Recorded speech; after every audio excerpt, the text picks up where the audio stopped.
Many people around Columbus are completely unaware of what happens inside City Hall, but each day their lives are impacted by the decisions made here. From the roads we drive on, to the water we drink, to the sidewalks in our neighborhoods, to the parks we explore, to the public safety we enjoy, people are working day in and day out to make our lives better. Welcome to Council in 90, where we share stories about what's happening in your community through the work done here at City Hall. And today, we're sitting down with Councilmember Shayla Favor to discuss how Council provides essential services for our community. Councilmember, welcome. Thank you. Thank you for having me. Thanks for hanging out with us today. Absolutely. So, you're one of the newer members of Council. Yes. What has your experience been like so far? This has been one of the greatest honors of my life. I am a true public servant at heart, and so the ability to serve the city of Columbus in this capacity has been both humbling and honoring. And although the task at times seems somewhat tough, I know that the stakes are high, and so I am encouraged every single day to learn more about what our city needs and to fight even harder so that we can make sure all of our residents are thriving. Every time I see you at a thing or at council, you're always smiling. Yeah. You're always very excited, and that's super cool to see, a public servant that really cares about fighting for the people. Yes. But so this isn't your first kind of gig in public service. No. You've been a city employee before. Yes, yes. Where were you, and can you tell me about that? So before City Council, I served as an assistant city attorney with the Columbus City Attorney's Office. Cool. In the environmental division. And that's a unique area within our area of law that the city attorneys handles. It's basically helping to clean up our neighborhoods. So eliminating blight, vacancies, and abandoned properties, making sure properties that have been used to conduct criminal activity are no longer havens for that type of activity in our communities. It's because of that work that I wanted to share my expertise, my education, my knowledge, my passion to help people on a greater scale. So when the opportunity presented itself, that's why I put my name in the hat. And so now I am very excited that I get to keep the job and can really start to dig my feet in and get busy doing the work of the city of Columbus. Awesome. So you chair the Public Service Committee on Council. What does that committee do? Yeah. I mean, it has kind of like public. When you think of public service, you think of serving the public. Right. There's a whole lot of animals involved in this. So, what does the committee do? Yeah. So, like, long and short, I always tell people, public service are, if you see those orange barrels around and those cones. Oh, I see them. Yeah, that's public service. But it's one of the few departments in which residents can actually see and experience the work of the city. Yeah. So the department is responsible for everything that has to do with streets and refuse, sidewalks, parking. I know that's a bit of a dirty word right now, right? And a lot of the construction that you see around the city. Okay, awesome. So public service has a lot of vehicles. Yes, they do. A lot of different stuff. And I've seen you on a few different things, but from what I've heard, you've basically driven in every single vehicle in the fleet. I'm getting up there. You're getting up there. What kinds of vehicles do they have, and what have you driven? And I guess the third part of the question would be, what was your favorite? So I've been on a Bobcat, helping to haul some dirt. In my mind, I was hauling dirt, but I was really just learning the functions of the Bobcat. Yeah. I moved it, to and fro. I mean, you probably finished the whole job, I think. I think so. Yeah. I've worn a hard hat a time or two already. Cool. And then I've also been on a snow truck. There is an annual race that the Public Service Department does. A race? Yes. Okay. It's a competition Okay. between our snow warriors. So those individuals that help to remove our snow every single year, they are called snow warriors. And if you have never seen those trucks, and I know that people have seen those trucks are huge. Mm-hmm. I have a newfound respect for the work that those individuals do every single day. Now, I'm gonna toot my own horn for a second. Having never driven something that massive before, I was able to complete the obstacle course, but there are so many different controls that the individual has to be responsible for. and making sure you're not hitting trucks, other vehicles, Yeah. Or damaging With city that huge property. plow. Yes, Yeah. yes. So that would probably be my favorite of all the things that I've driven thus far. Yeah. Wow. Yeah. So, well, the snow season is coming up here. Yes, it is. We recently had, I think, Columbus's first snowfall, quote unquote. Yeah. Yeah. So yeah, those folks will be out in full force soon. Yeah. Yeah. So, public service encompasses a lot of things. What do you think the biggest challenge is for the division or the area? Yeah, so there is a couple things I would probably say. Having had the opportunity to step into this role as chair of this committee, one of the things that I wanted to do right off the bat was to really enhance the level of just exposure for public service and transportation, because they deal with some of the most visible things for residents, like trash pickup, like sidewalks, like construction. That those are also the things that our residents might have some quarrels with every now and then. And so I think part of that is just educating the residents about the work that is being done by public service and transportation. So when you think about sidewalks, the amount of dollars that are spent, the amount of time and preparation it takes to actually get a sidewalk built, just educating residents about what that process looks like.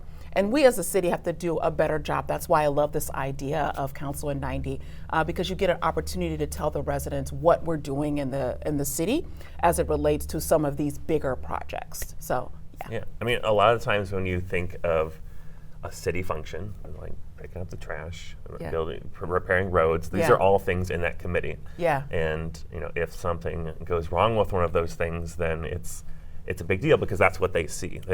People don't see all the other machinations to make life better for Columbus. So it's kind of a heavy burden, but it looks like you're having fun doing it. I am. And oftentimes it's just folks just knowing, just learning what it is that the department actually does. It's organized chaos, right? There is absolutely a plan to everything. So when it comes to snow removal, in fact, I just had a meeting with our individuals that are responsible for making sure our streets are safe during the winter months. Anytime there is an event that's surrounding either ice, snow, sleet, things of that nature, there is a plan that is in place to ensure that our residents are safe. And so when you're wondering, well, why hasn't my street been covered yet? You can go to the Snow Warriors website, type your address in, and see where you fall in line as far as snow removal and pickup. Yeah. I personally live on a street that's, I think, the Tier 3, it's the lowest level. Yeah. Like, it doesn't connect any other streets, and like, okay, I can understand why it's not plowed, but it's cool that the city has that plan in place to get people around quickly and safely. Yeah, and then I'll highlight just a little bit because we've gotten a lot of just questions about sidewalks and things of that nature. So our new sidewalk construction has been installed along 58 miles of city streets by the city of Columbus in the past 5 years. That's a lot of mileage of sidewalk coverage, right? And a lot of this is retrofitting too. Yes. And why is that? So, there has been a lot of annexations that have happened over the years with the city of Columbus. And so we're still trying to catch up to some of those areas that have not been accommodated with new sidewalks yet. And sidewalk construction, it's not as easy as just taking concrete and just pouring it down on the ground. A lot of the time is spent in construction and design, and then also acquiring the right-of-way to be able to do that. In our country, land possession is right up there with gun rights. And so you just can't come and take somebody's property in order for you to do what you want to do with it. And so there is a court process there to ensure that the city is not doing an unofficial taking of someone's property in order to install a sidewalk. So we want residents to know that we hear your concerns when it comes to certain areas of sidewalk development. I would highlight, though, just some of the ways or some of the factors that we can determine what sidewalk projects will be prioritized. And so as it relates to the annual capital budget, there are factors that we consider. So we're talking about the amount of vehicular traffic in that certain area, the number of 311 service requests, if it's within the mayor's opportunity neighborhoods that have been identified, presence of worn dirt paths and grass, or visible pedestrian use of beams or berms along the shoulders of the road, locations where there's district-wide school travel plans or safe routes to schools in place. And then also using the MORPC pedestrian crash database as another way of determining whether or not how to prioritize sidewalk construction. That seems like quite the algorithm It to is. figure out It where is. these should go and in what order. Yeah. Wow, I didn't know that it was that list was that long of how Yeah. many things to consider. So, Yeah, absolutely. it's just another example of that the city is considering lots of things Yeah. when the Department of Public Service is putting together these projects. Wow. So I want to transition just a little bit and talk about the Smart Cities grant. Yeah. So a few years ago, Columbus applied for and was awarded this grant to make our city smarter, but like not smarter in the smarter sense. I'm going to repeat smarter one more time. But so it's creating a technological environment for transportation. Can you tell me a little bit about this? Yeah, so a connected vehicle environment will allow vehicles and traffic signals to talk to each other. It'll alert drivers to potential hazards, allowing emergency vehicles to move through intersections a lot quicker and enable traffic managers to adjust operations. So this idea of the smart technology truly changing the way we travel it's an incredible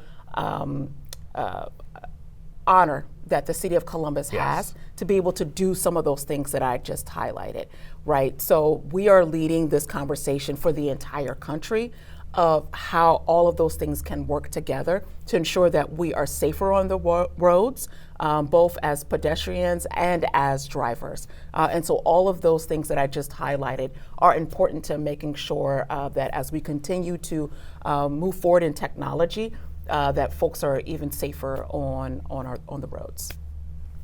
So a few months back, council passed funding accepted additional grant funding or allowed something to do with vehicle connected technology. And so people in Columbus will be able to have a little computer installed in their vehicle to connect with the systems. Yeah. Do you know when that will start, or how can people get more information about that? Yeah, so if you go to columbus.gov and then you hit the smart, I think there's like a smart tab or what have you, it'll give you updates as to where we are with all of the different technology spaces. One thing I would like to just highlight as it relates to Smart Columbus is the self-driving shuttles that will have their first go round in, I think, a few months at the start of the new year. And those are shuttles that will accommodate around 90 residents or so. They will be ADA compliant, but it's really filling a gap in our in a community that needed additional transportation opportunities. It's really about filling that last mile. And so if folks have the opportunity to ride our CODA buses, the idea is to ensure that you can get from point A to point B to point C without just feeling like you don't have a way to get to where you need to be. And there was absolutely a gap there. This technology, this new shuttle, will provide that opportunity for individuals to be able to get to point A to point B to point C. That's really exciting. Yeah, it is exciting. And I say self-driving vehicles. There will be an operator by law. There has to be an operator on the shuttle. But the shuttle will be making the turns and stuff, and the operator will be there just in case. Yeah, absolutely. It's really cool to see Columbus kind of moving forward in the next the iteration of what smart technology will be, and Earlier this season, we talked to Council President Hardin about the future of transportation in Columbus, and it's just very exciting to continue these conversations about moving our city forward. And some of these are, they're new. We're a Midwestern town at heart. We're a big city with still small city feels. And, the more that we continue to grow, we're growing at an insane rate. About 83 people a day move to Columbus. We're expected to increase by 1 million in just a few years. And so we really have to have hard conversations about how do we travel. And so as we start to think about different modes of transportation, scooters are here to stay. Love them or hate them. I love them. I have driven a scooter before. Fantastic. They are very fun. But we have to inform our residents how to travel on scooters safely. Right? They are not meant to be driven on sidewalks, and they're not to be used at 2 people at a time. And these are all things that we have seen around the city of Columbus. We have to do a better job of making sure residents know how to use them and how to be safe, but also to train drivers how to look out for different modes of travelers. So our bikers, just a few months ago, we did a new pop-up mobility lane that was down 3rd Street. And so the buses and our bikes and our scooters could have 1 lane of travel. And this was just a test to see if we could change the way we commute in our community. It was a positive response, met with some resistance at first, but these are just different things that we're starting to try out as we know we've got to really have hard conversations about how to accommodate more residents and more drivers on our streets.